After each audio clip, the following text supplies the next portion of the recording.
బావా మరదల్ల నేరేడు పళ్ళు. రమేష్ స్నానం చేసి టవల్తో ఇంట్లోకొచ్చాడు.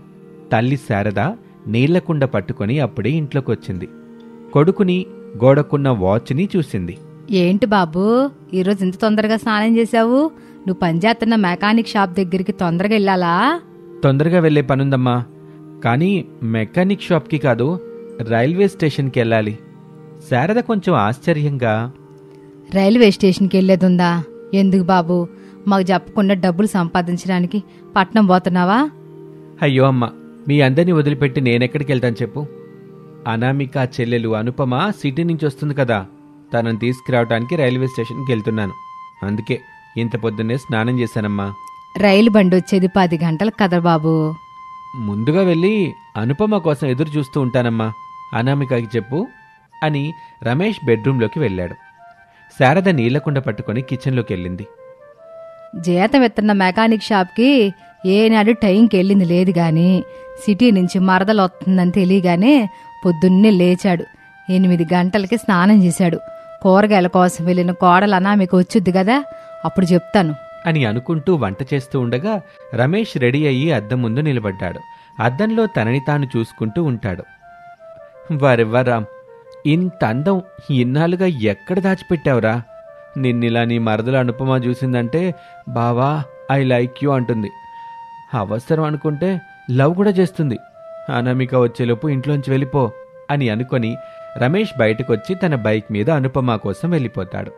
అనామిక కూరగాయలు తీసుకుని ఇంటికొచ్చింది.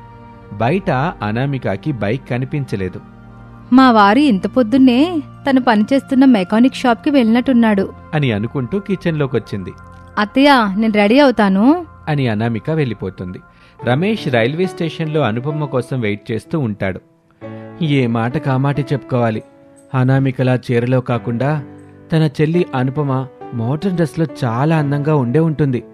తనిక్కడ ఉన్నన్ని రోజులు తనకి నచ్చేలా ఉండాలి, తరచుగా నన్నే పిలిచేలా చేసుకోవాలి అని అనుకుంటూ రమేష్ చాలా ఎగ్జైట్మెంట్ ఫీల్ అవుతూ ఉంటాడు. అత్తగారు శారద వేడివేడిగా ఉన్న ఉప్మా ప్లేట్ని పట్టుకొని అద్దం ముందు నిలబడి రెడీ అవుతున్న కోడలు అనామిక దగ్గరికి వచ్చింది. కాళ్ళ ఉప్మా తీసుకొచ్చాను, తినేసెళ్ళు. సారీ అత్తయ్య, ఇప్పుడు నేనేం తినలేను. ఇప్పటికే బాగా లేట్ అయిపోయింది. నా కోసం మిగతా టీచర్స్ అందరూ ఎదురు చూస్తూ ఉంటారు. నేను వెళ్ళాలి అత్తయ్య. అది కాదే, మావయ్యతో కలిసి పొలం దగ్గరికి వెళ్ళిన పిల్లలు వస్తారు కదా అత్తయ్య, పిల్లలకు పెట్టేయండి, నేను స్కూల్కి వెళ్తున్నాను. అలా అనబాక్కోళ్ళ, ఏం తినకుండా వెళ్తే కళ్ళు తిరిగిపోతాయి. అసలే ఈరోజు పిల్లల కోసం చాలా ఇల్లులు తిరగాలని చెప్పావు కదా. అవునత్తయ్య, స్కూల్ ప్రిన్సిపల్ చెప్పినట్టు చేయాలి కదా. ఈసారి ఒక్కొక్క టీచర్ మా స్కూల్ గురించి గొప్పగా చెప్పి 10 మంది కొత్త పిల్లల్ని మా స్కూల్లో జాయిన్ చేయించాలి. లేదంటే సగం జీతాలే వస్తాయి. ఆ సగం జీతంతో మనం ఎలా బ్రతుకుతాం చెప్పండి? నువ్వు చెప్పేది కూడా నిజమేలే కోళ్ళ, కానీ నువ్వేం తినకుండా వెళ్ళడం నాకు ఇష్టం లేదు. ఓ పని చేద్దాం, నువ్వు ఆల్రెడీ అయిపోతా ఉండు, నేను నీకు చకచకా ఉప్మా తినిపెడతా ఉంటా, సరేనా మరి? ప్లీజ్ అత్తయ్య, నన్ను ఇబ్బంది పెట్టద్దు. ఆయన బయట బైక్తో ఉన్నాడు కదా. కోళ్ళ, ఈరోజు మీ చెల్లి అనుపమ వస్తుంది కదా, అడు టౌన్లోకి రైల్వే స్టేషన్కి వెళ్ళాడు. చెల్లొచ్చి ట్రైన్ రావడానికి 1 గంట టైం ఉంది అత్తయ్య. అయినా నేను ఆయనతో నన్ను స్కూల్ దగ్గర దిగబెట్టిన తర్వాత రైల్వే స్టేషన్కి వెళ్ళమని చెప్పాను కదా. ఆయన మాత్రం నన్ను ఇక్కడే వదిలేసి 1 గంట ముందే రైల్వే స్టేషన్కి వెళ్ళిపోయాడు. ఆడికి మీ మాట అంటే అంత వేదం లేకోళ్ళ. చాలండి అత్తయ్య, కొడుకుని బాగానే వెనకేసుకొస్తున్నారు. నిజం చెప్పండి, ఆయనకి నా మాట అంటే వేదమా, నా చెల్లి అనుపమ అంటే ఇష్టమా?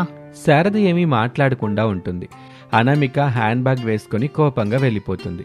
శారద అలా చూస్తూ ఉంటుంది. ఆయన పొలం దున్నుతా ఉంటాడు, ఇప్పుడెప్పుడు ఇంటికి రాకపోవచ్చు. పిల్లలు ఆకలితో ఉంటారు. ఇదే ఉప్మాని డబ్బాలో కొట్టుకొని పొలం దగ్గరికి వెళ్తాను అని అనుకుని వంటగదిలోకి వెళ్తుంది. అనామిక ఆటోలో ఒక ప్రైవేట్ స్కూల్ ముందు ఆగింది. ఆ స్కూల్ గేటు దగ్గర మాలిని, అంజలి అనే 2 టీచర్స్ నిలబడి ఉన్నారు. Good morning teachers, and sorry కూడా. ఇప్పుడు మనం ఏం మాట్లాడుకోకుండా ఇంటింటికి తిరిగే పని మొదలు పెట్టేద్దాం. లంచ్ టైం ఉంటుంది కదా, ఆ లంచ్ టైంలో మనం మాట్లాడుకుందాం. ఎస్ మాలిని టీచర్, మీరు చెప్పింది కరెక్ట్. ఇక 3 టీచర్స్ కలిసి అక్కడి నుంచి చెరొక దిక్కుకి వెళ్ళిపోతారు. పొలం దగ్గర నీళ్ల పంపు పోస్తుంటే హరీషు, భవ్యలు ఆ నీళ్లలో ఆడుకుంటూ ఉంటారు. ప్రసాద్ పొలం దున్నుతూ ఉంటాడు. శారద ఉప్మా డబ్బా పట్టుకొని పొలం దగ్గరికి వచ్చింది. పిల్లలో నేలలో ఆడుకుని చాలు, మీకోసం ఉప్మా తీసుకొచ్చాను, తిందుర్రండి. తాతయ్యని కూడా పిలువు నానమ్మా. అవును నానమ్మ, మేము తాతయ్యతోనే కలిసి తింటాం, లేదంటే లేదు. యావయ్యా, పిల్లలతో కలిసి ఉప్మా తిందురా. నాకిప్పుడే వద్దు శారదా, నేను తర్వాత తింటాను కానీ ముందు పిల్లలకి పెట్టు. నువ్వు తింటేనే పిల్లలు తింటారంట, లేకపోతే వద్దంటున్నారు. నువ్వు రావయ్యా, పిల్లల కోసమైనా వచ్చి కొంచెం తినేసెళ్ళు. ప్రసాద్ దున్నటం ఆపేసి పిల్లల దగ్గరికి వచ్చాడు. పిల్లలతో కలిసి పొలం గట్టున కూర్చుంటాడు. శారద అందరికీ అరిటాకుల్లో ఉప్మా పెట్టింది. అందరూ సంతోషంగా ఉప్మా తింటూ ఉంటారు. రమేష్ చూస్తూ ఉండగా ట్రైన్ వచ్చి ఆగింది.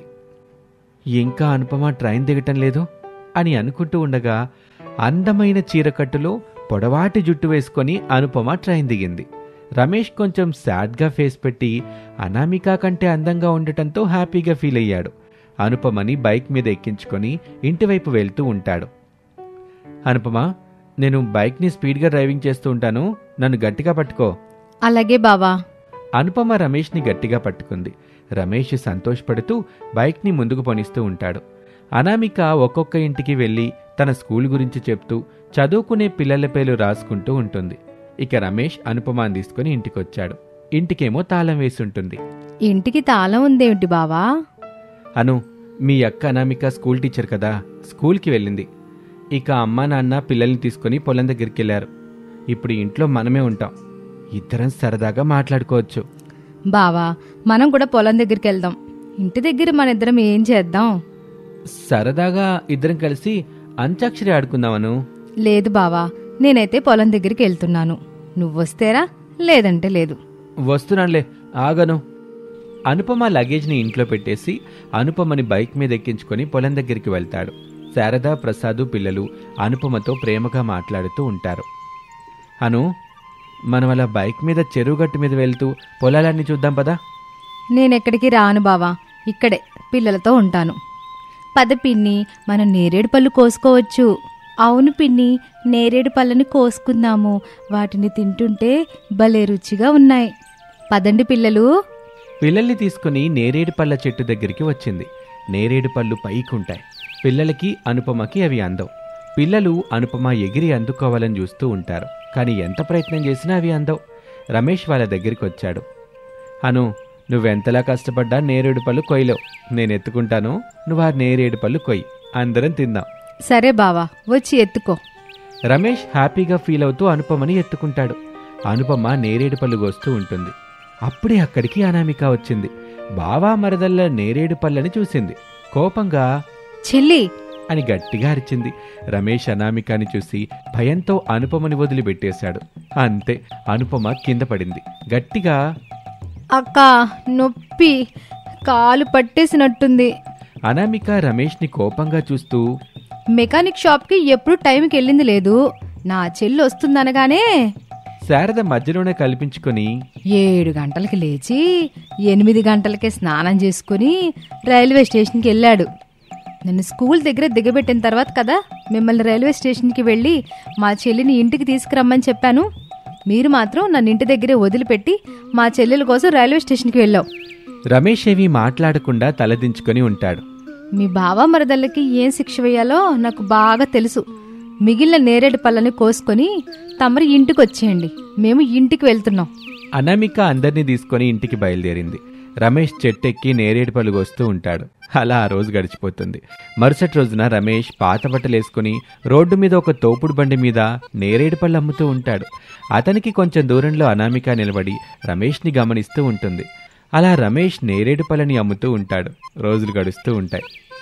నన్ను మన్నించు అనామిక అని వేడుకోవటంతో అనామికకి సంతోషపడుతుంది. రమేష్ అప్పటినుంచి అనామిక చెప్పినట్టు చేస్తూ ఉంటాడు, బుద్ధిగా ఉంటాడు. ఇది వాల్టి కథ. మరొక ఆసక్తికర కథలో మళ్ళీ కలుద్దాం. అంతవరకు సెలవు, నమస్తే.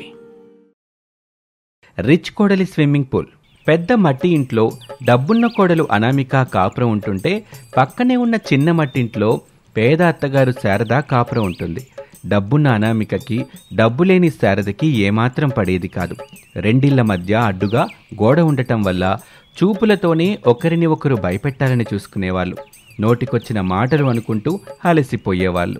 అప్పుడు అనామిక భర్త రమేష్ కొబ్బరి బొండం తీసుకొచ్చి ఇచ్చేవాడు. శారద భర్త ప్రసాదు నిమ్మరసం తీసుకొచ్చి ఇచ్చేవాడు. అనామిక గర్వంగా శారదను చూస్తూ కొబ్బరి నీళ్ళు తాగుతుంటే శారద నిమ్మరసం నీళ్లు తాగుతూ ఉంటుంది. శారదా, ఈ రోజుకి ఇంక చాలు గాని మనం మామిడి పళ్ళు అమ్ముకుందాం పదా. అత్తాకోడలిద్దరూ ఒకరి ముఖాలు ఒకరు చూసుకుంటారు. అనామిక, మనం ఈరోజు పనికిరాదని పక్కకు పెట్టిన ఎకరం పొలం దగ్గరికి వెళ్దామని చెప్పావు, గుర్తుందా నీకు? గుర్తుంది బావా. మరి వెళ్దామా? వెళ్దాం బావా. ఎందుకు పనికిరాని భూమిని చదును చేసి ఎలా పనికొచ్చేలా చేస్తానో చూడు. అది మనకి డబ్బులు సంపాదించి పెడుతుంది. అంత సూపర్ డూపర్ ఐడియా నా దగ్గరుంది బావా. ఆ మాట వినగానే శారద అయోమయంగా చూస్తూ ఉంటుంది. అనామిక లోపలికి వెళ్తుంది. పద శారద, పొలానికి వెళ్ళి మామిడికాయలు అమ్ముకుందాం. డబ్బున్న కాళ్ళు ఏం చెప్పిందో విన్నారు కదా. విన్నానులే, వాళ్ళ డబ్బు వాళ్ళ పొలం ఏమైనా చేసుకుంటారు. మధ్యలో మనకెందుకు వచ్చిన తలనొప్పి చెప్పు. పద, మనం వెళ్ళి మామిడి పళ్ళు అమ్ముకుందాం గాని మన బతుకుని మనం చూసుకుందాం శారదా. అది కాదండి. అప్పుడు ప్రసాద్ కొంచెం కోపంగా, శారదా, నా కోపం తెప్పించవాకు, పద మామిడి పళ్ళు అమ్ముకుందాం అని అంటూ ఉండగా మనవడు హరీషు, మనవరాలు భవ్య గోడ దగ్గరికి వచ్చారు. తాతయ్య అని పిలిచారు. అంతే, ఇద్దరూ గోడ అవతల ఉన్న హరీషు, భవ్యల్ని చూశారు. శారదా దంపతుల మనసు పొంగిపోయింది. ఇద్దరూ గోడ దగ్గరికి వచ్చారు. తాతయ్య, నాకు చెల్లికి మామిడి పళ్ళు ఇవ్వరా? ఎందుకివ్వను బాబు, నేను మీ నానమ్మ బతుకుతున్నదే మీకోసం కదరా పిల్లలు. మేం కష్టపడుతూ దాచిపెడుతున్న డబ్బులు కూడా మీకోసమేరా మనవడా. తాతయ్య, నాకు డబ్బులు ప్రేమ కావాలి. నాకు మీ అమ్మే మామిడి పళ్ళు కావాలి. అయ్యో నా బంగారు తల్లి, ఇప్పుడు వెళ్ళి మామిడి పళ్ళు తీసుకొస్తాను తల్లి. ఇక్కడే ఉండండి. యావయ్యా, డబ్బున్న కోడలు చూస్తా ఉండు. కోడలు ఇక్కడికి రాకముందే నేను వెళ్ళి మామిడి పళ్ళు తీసుకొస్తా. కోళ్ళు చూసేటప్పుడు కనుక ఇచ్చామనుకో డబ్బులు మన మొఖాన కొట్టుద్ది. నేనట్ట వెళ్ళి అట మామిడి పళ్ళు తీసుకొని వస్తాను అని చెప్పి శారద అక్కడి నుంచి వెళ్ళిపోయింది. బెడ్రూమ్లోని డ్రెస్సింగ్ టేబుల్ ముందు నిలబడి 7 వారాల నగలతో ఉన్న అనామిక తనని తాను చూసుకుంటూ మురిసిపోతుంటే గొడుగు పట్టుకొని భర్త రమేష్ వచ్చాడు. అనామిక, పొలం దగ్గరికి ఎంత డబ్బున్న వాళ్ళైనా ఇలా 7 వారాల నగలతో రారు. నా మాట విని ఈ నగలు తీసే, మామూలుగా వెళ్దాం కదా. లేదు బావా, నేను ఇలాగే నగలతోనే వస్తాను. అలాగే మనం కారులో వెళ్ళడం లేదు. కారులో వెళ్ళట్లేదా? మరి ఎలా వెళ్దాం అనామిక? ఎడ్ల బండిలో. చంద్రయ్యకి ఫోన్ చేసి ఎడ్ల బండిని ఏర్పాటు చేయమని చెప్పు. రమేష్ చంద్రయ్యకి ఫోన్ చేశాడు. ఎడ్లబండి తీసుకుని ఇంటికొచ్చాడు చంద్రయ్య. గోడ దగ్గర ఉన్న హరీషు తన తాతయ్య ప్రసాద్తో, తాతయ్య, మనం సరదాగా ఏదైనా ఆట ఆడుకుందాము. ఈరోజు ఇంటి దగ్గర ఉండొచ్చు కదా. అవును తాతయ్య, ఎలాగూ మా మమ్మీ డాడీ బయటకు వెళ్తారని అర్థమైంది కదా. నువ్వు నానమ్మ ఇంటి దగ్గర ఉంటే నేను అన్నయ్య ఊరు దూకి ఆడుకొస్తాం. సరదాగా బ్యాట్ బాల్ ఆడతాం. సరేనా తాతయ్య అని పిల్లలు అడగగానే ప్రసాద్ తాత మనసు కాదనలేకపోయింది. చిరునవ్వుతో, సరేరా పిల్లలు, మీకోసం నేను మీ నానమ్మ ఈరోజు ఇంటి దగ్గరే ఉంటాంలే. మీ అమ్మా నాన్న వెళ్ళిన తర్వాత ఈ ఇంటికొచ్చేయండి అని చెబుతుంటే శారద మామిడిపల్లి తీసుకొనొచ్చింది, పిల్లలకిచ్చింది. అప్పుడే అనామిక ఇంట్లో 7 వారాల నగలు వేసుకుని బయటకొచ్చింది. రమేష్ గొడుగు పట్టుకున్నాడు. పిల్లల చేతుల్లో ఉన్న మామిడి పళ్ళని చూసింది. పిల్లలు ఆ మామిడి పళ్ళని వెనక్కి దాచుకున్నారు. అది గమనించిన అనామిక పిల్లల దగ్గరికొచ్చింది. పిల్లలు, నన్ను చూసి అలా వెనక్కి దాచిపెట్టుకోవడం ఎందుకు చెప్పండి. మీ చేతుల్లో ఉన్న మామిడి పళ్ళని చూపించండి. హరీషు, భవ్యలు అయోమయంగా ఒకరిని ఒకరు చూసుకుంటూ ఉంటారు. పిల్లలు, చూసుకుంది చాలు. నా కోపం తెప్పించకుండా మీ చేతుల్లో ఉన్న మామిడి పళ్ళని చూపించండి. కోళ్ళ పిల్లలో నన్ను మామిడి పళ్ళు అడగల, నేనే ఇచ్చా. తెన్నివ్వు, మంచిదేగా. అనామిక శారద్తో మాట్లాడకుండా పిల్లల్ని చూసింది. పిల్లలు చేసేదేమీ లేక మౌనంగా వెనక్కి దాచుకున్న మామిడి పళ్ళని అనామికకి చూపించారు. మనలాంటి డబ్బున్న వాళ్ళు ఇలాంటి పేదవాళ్ళు ఇచ్చే ఈ చెత్త చెదారం పళ్ళని తినకూడదు. అనామిక ఆ పళ్ళం తీసుకుని శారద ఇంటి వైపు ఆవేశంగా విసిరేసి, అప్పుడు శారద కోపంగా, కాళ్ళ డబ్బుందన్న పొగరుతో నువ్వు ఏం చేస్తున్నావో నీకైనా అర్థం అవుతుందా? బావా, నేను ఆ పేదవాళ్లతో మాట్లాడను. వాళ్ళకి చెప్పు, ఒకవేళ నా రిచ్చి పిల్లలతో ప్రేమగా ఉంటే వాళ్ళు నా ఇంట్లోకి రానిస్తానని, నా ఆస్తిలో వాటా ఇస్తానని అనుకుంటున్నారేమో. కానీ అలాంటి ఆశలేం పెట్టుకోవద్దని చెప్పు. పదండి పిల్లలు. హరీషు, భవ్యల్ని తీసుకుని ఇంట్లోకి వెళ్ళింది. శారదా, ప్రసాద్ ఏమీ మాట్లాడకుండా తమ ఇంట్లోకి వెళ్లారు. అనామిక పిల్లల్ని ఇంట్లో వదిలిపెట్టి తాళం వేసుకుని ఎడ్లబండిలో నిలబడి పొలం దగ్గరికి వెళ్తుంది. పేద అత్తగారు శారద తన భర్త ప్రసాద్ని తీసుకొని రాళ్లతో పిచ్చి మొక్కలతో ఉన్న పొలం దగ్గరికి తీసుకొచ్చింది. ప్రసాద్ కోపంగా, ఏమైంది శారద, వద్దని ఎంత చెప్పినా వినకుండా ఈ పొలం దగ్గరికి తీసుకొచ్చావు అని ప్రసాద్ అడుగుతుంటే శారద సమాధానం చెప్పకుండా దిక్కులు చూస్తుంది. శారద, మన నుంచి కొడుకు కోడలు విడిపోయి వేరే పెద్దింట్లో కాపురం ఉంటున్నారు. కనీసం మనవడు హరీషు, మనవరాలు భవ్యల్ని కూడా మన ఇంటికి రానివ్వటం లేదు. కోడలు బయటికెళ్ళినప్పుడు మన ఇళ్ల మధ్య అడ్డుగా ఉన్న గోడ దగ్గరికి వచ్చి బాధపడతా నాతో ఆడుకోవాలనుందని చెప్పినప్పుడు నా ప్రాణం ఎంతలా విలవిల్లాడిందో నీకు అర్థం కాదు శారదా. అర్థం చేసుకున్నాను మామ. ఎందుకు పనికిరా నా పొలాన్ని మన డబ్బున్న కోడలో పదును చేసి పంట పొలంలో మారుతానని కొడుకుతో చెప్పడం నేను విన్నాను. శారదా, కొడుకు కోళ్ళంటే డబ్బున్నోళ్ళు. అదిగాక ఈ పొలం కూడా వాళ్ళదే. వాళ్ళ పొలాన్ని వాళ్ళ డబ్బులతో ఏమైనా చేసుకుంటారు. అది వాళ్ళ ఇష్టం. ఇప్పుడు నీకొచ్చిన కడుపు మంట ఏంటో అది చెప్పు ముందు. నా కడుపు నొప్పి లేదు, కాళ్ళు నొప్పి లేదు. అప్పుడే నగలేసుకున్న డబ్బున్న కోడలు అనామిక ఎడ్లబండిలో తన పొలం దగ్గరికి వచ్చింది. శారదా ప్రసాదులు ఒక చెట్టు చాటున దాక్కొని వాళ్ళ మాటలు వింటారు. అనామిక, రమేష్ పిచ్చి మొక్కలతో ఉన్న పొలాన్ని చూస్తూ ఉంటారు. ఎంత చెప్పినా వినకుండా నగలేసుకొని మరీ ఎడ్లబండిలో ఈ పొలం దగ్గరికి వచ్చావు. అసలు నీకు వచ్చిన ఐడియా ఏంటి అనామిక? ఈ పొలాన్ని పదును చేసి ఇక్కడ పెద్ద స్విమ్మింగ్ పూల్ కడతాను. ఊరంతా ప్రచారం చేస్తాను. అప్పుడు చిన్న పెద్దనే తేడా కూడా లేకుండా అందరూ ఈత కొట్టడానికి వస్తారు. చిన్నవాళ్ళకి ఒక టికెట్ ధరని, పెద్దవాళ్ళకి ఇంకొక టికెట్ ధరని పెడతాను. ఎవరైతే టికెట్ కొంటారో వాళ్ళు మనం కట్టిన స్విమ్మింగ్ పూల్లో ఈత కొడతారు.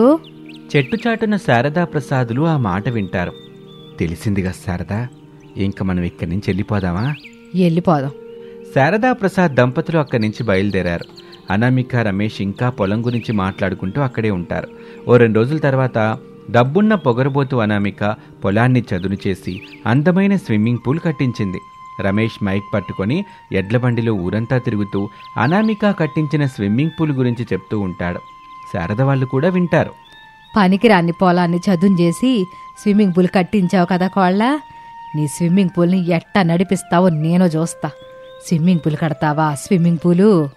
శారద తన డబ్బున్న కోడలు కట్టించిన స్విమ్మింగ్ పూల్ని ఎలా నాశనం చెయ్యాలని ఆలోచిస్తూ ఉంటుంది. రమేష్ ఎడ్లబండిలో తిరుగుతూ మైకులో అనౌన్స్మెంట్ ఇస్తూ ఉంటాడు. అందరూ వినండి, డబ్బున్న అనామిక మన ఊరికి కొంచెం దూరంలో కట్టించిన స్విమ్మింగ్ పూల్ రేపే ప్రారంభం కానుంది. రేపందరూ అక్కడ ఉచితంగా ఈత కొట్టుకోవచ్చు అని చెప్తూ రమేష్ వెళ్తూ ఉంటాడు. ఆ స్విమ్మింగ్ పూల్ని ఎలా నాశనం చెయ్యాలో శారద ఆలోచిస్తూ ఉంటుంది. అలా సమయం గడుస్తూ ఉంటుంది. రమేషు, చంద్రయ్య కలిసి స్విమ్మింగ్ పూల్ ప్రారంభం చేయటానికి అన్నీ సిద్ధం చేశారు. మరుసటి రోజున అందరూ కలిసి స్విమ్మింగ్ పూల్ దగ్గరికి వస్తారు. శారద ఆ స్విమ్మింగ్ పూల్లో బర్రెల్ని కడుగుతూ ఉంటుంది. అది చూసి అందరూ షాక్ అవుతారు. అమ్మా, ఇది స్విమ్మింగ్ పూల్. బర్రెల్ని, గేదెల్ని ఇక్కడ కాదు కడిగేది. పిల్లలు పెద్దలు ఈత కొట్టేదమ్మా ఇది. బాబు రమేషు, ఇది మనుషులు కొట్టే ఈత కొలనని మనకు తెలుసు. కానీ ఈ బర్రెలకి, గేదెలకి తెలియదు కదా బాబు. నీళ్లు తాగడానికి వచ్చాయి, అదుపు తప్పి ఇందులో పడ్డాయి. నీళ్లు మొత్తం మురికి చేసేసాయి. నేను ఈ గేదెలను తీసుకుని వెళ్ళిపోతానులే అంటూ గేదెల్ని బయటకు కట్టింది. గేదెలన్నీ వెళ్ళిపోతూ ఉంటాయి. అందరేనండి, నా గేదెలు పడినట్టుగా మే గేదెలు పడొచ్చు. అంతేకాదు, రాత్రిపూట మనం ఇందులో పడిపోవచ్చు. ఆలోచించుకోండి అని అక్కడి నుంచి వెళ్ళిపోతుంది శారద. ఊరి వాళ్ళు అక్కడ స్విమ్మింగ్ పూల్ వద్దని గొడవ చేయటంతో అనామిక తన స్విమ్మింగ్ పూల్ క్లోజ్ చేస్తున్నట్లు చెప్పి అక్కడి నుంచి వెళ్ళిపోతుంది. అనామిక స్విమ్మింగ్ పూల్ క్లోజ్ అవటంతో అనామికకి బుద్ధొచ్చిందని అనుకుంటూ శారద సంతోషిస్తుంది.